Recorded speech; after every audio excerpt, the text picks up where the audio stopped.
හදිස්සියම කතා කරන්න වුණාම දැනෙන බය ඒක අපි හැමෝටම වගේ පොදු දෙයක් නේද? ඒත් කලබල වෙන්න දෙයක් නැහැ. මොකද ඒකට හරිම ප්‍රායෝගික විසඳුමක් තියෙනවා. අපි මේ ගැන ටිකක් ගැඹුරින් කතා කරමු.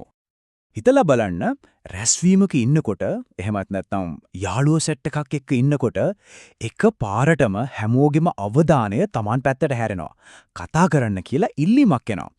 අන්න ඒ වෙලාවට හදවත ගැහෙන වේගය වැඩි වෙනවා. මොනවා කියන්නද කියලා එකපාරටම හිතා ගන්න බෑ. හරිම හුරුපුරුදු හැඟීමක් නේද? හොඳයි. මේ කතාව පටන් ගන්නෙ මෙහෙමයි. සමාගමක ඉංජිනේරුවෙක් හිටියා. එයා දවසක් තමන්ගේ නිෂ්පාදනයේ අනාගත නිකුත් කිරීම ගැන ඉගෙන ගන්න කියලා රැස්වීමකට සහභාගී වෙනවා. ඒත් කතාවේ හැරවුම් ලක්ෂ්‍යය තමයි එයාගේ ප්‍රධානියාට එදා රැස්වීමට එන්න බැරි වෙන එක. හේතුව එයාගේ බිරිඳ දරු ප්‍රසූතියට රෝහල් ගත කරලා.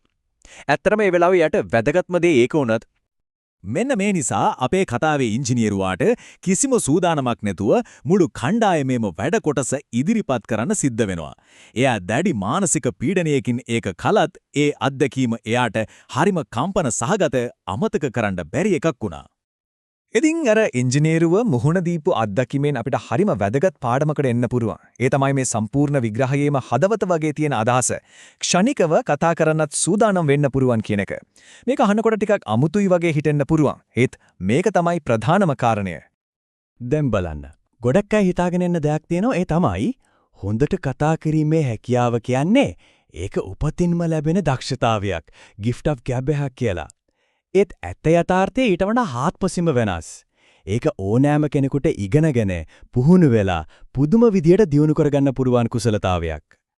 හොඳයි එහෙනම් මේ කුසලතාවේ දියුණු කරගන්න පියවර 6කින් යුත් ක්‍රමවේදයක් තියෙනවා. අපි බලමු මේ පියවර 6 මොනවද කියලා.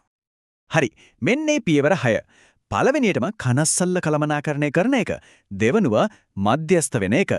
තුන්වෙනියට Taman ඉන්න තත්වයේ දිහා වෙනස් විදිහට බලන එක. හතරවෙනියට ගැඹුරින් සවන් දෙන එක. මේ පළවෙනි හතරම තියෙන්නේ Tamanගේ මානසිකත්වය හදාගන්න.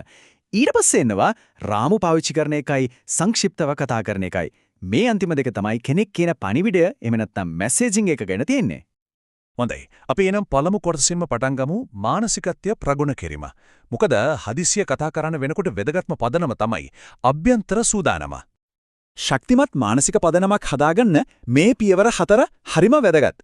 උදාහරණයක් විදිහට අර මධ්‍යස්ත වන්න කියන දෙවනි පියවර ගමුකෝ. මෙතනදී කියන්නේ හැමතිස්සෙම පරිපූර්ණ, පර්ෆෙක්ට් උත්තරයක්ම දෙන්න දඟලන්න එපා කියලයි. ඒ පීඩනය අයින් කරලා හොඳ ප්‍රතිචාරයක් දෙන්න ඉලක්ක කරන එක තමයි වැදගත්.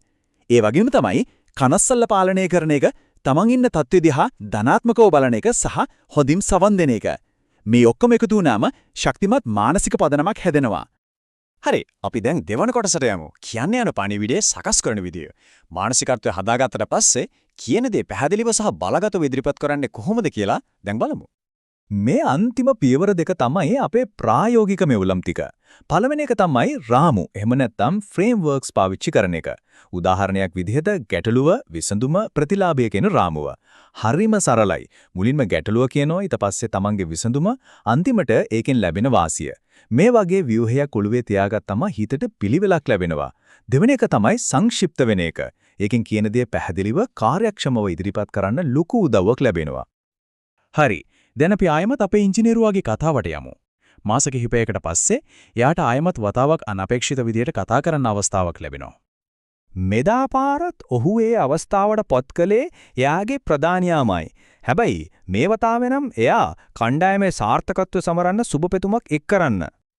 ඉතින් තීරණාත්මකම කාරණේ තමයි මේ. මාස කිහිපයක පුහුණුවෙන් පස්සේ එයාට ඒ කතාව ඉතාමත් විශ්වාසයකින් යුතුව කලින්ට වඩා ගොඩක් හොඳට කරන්න පුළුවන් වුණා. මේකෙන් පේනවා නේද මේ ක්‍රමවේදයේ සාර්ථකත්වය? එයාටත් ඒ ගැන ලොකු සතුටක් දැනෙන්න ඇති. ඉතින් අවසාන වශයෙන් අපි මේ ප්‍රශ්නය ගැන ටිකක් හිතමු.